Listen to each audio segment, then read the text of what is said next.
A global health review finds that only a fifth of the UN Health SDGs are likely to be met by the deadline of 2030.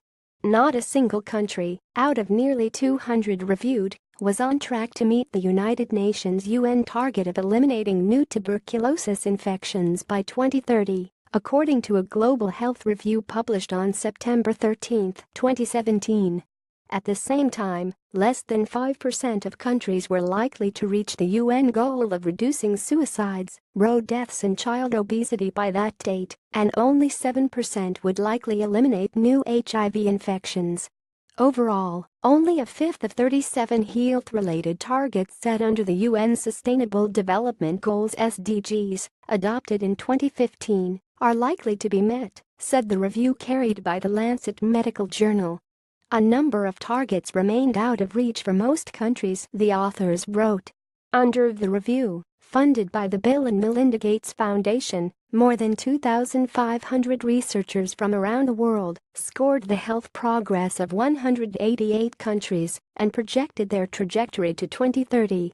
The projections underscore the need for dramatic, if not unprecedented, acceleration of progress to improve health outcomes, reduce risk exposure, and expand essential health services for all countries, the authors said.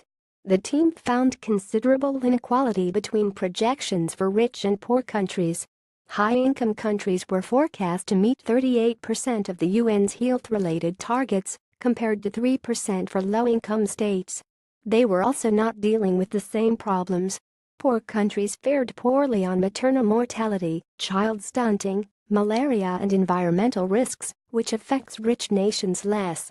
But when it comes to lifestyle problems, many high-income countries, including the United States, fared poorly on measures for suicide, alcohol abuse and homicide.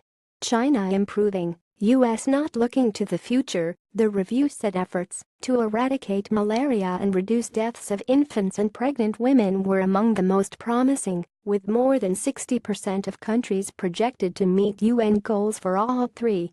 On the basis of current trends, Kazakhstan, Timor-Leste, Angola, Nigeria, and Swaziland were projected to have the largest overall improvements, the team said in a statement. This was driven by cuts in child mortality and better access to health care, family planning and birth assistance.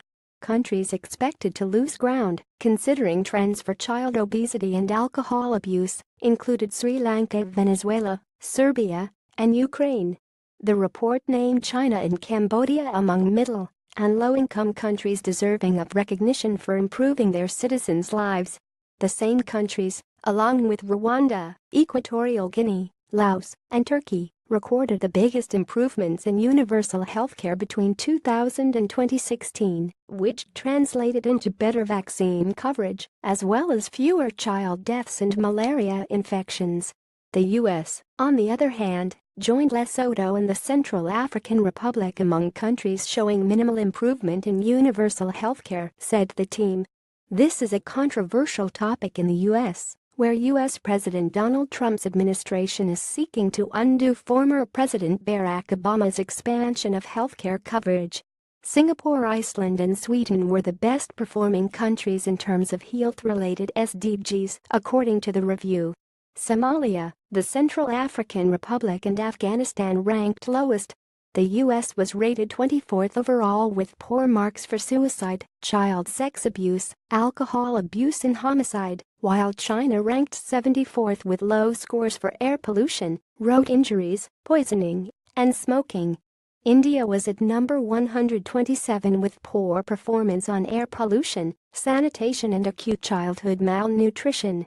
The review was published in conjunction with the 72nd session of the UN General Assembly opening in New York, U.S., on September 12, 2017.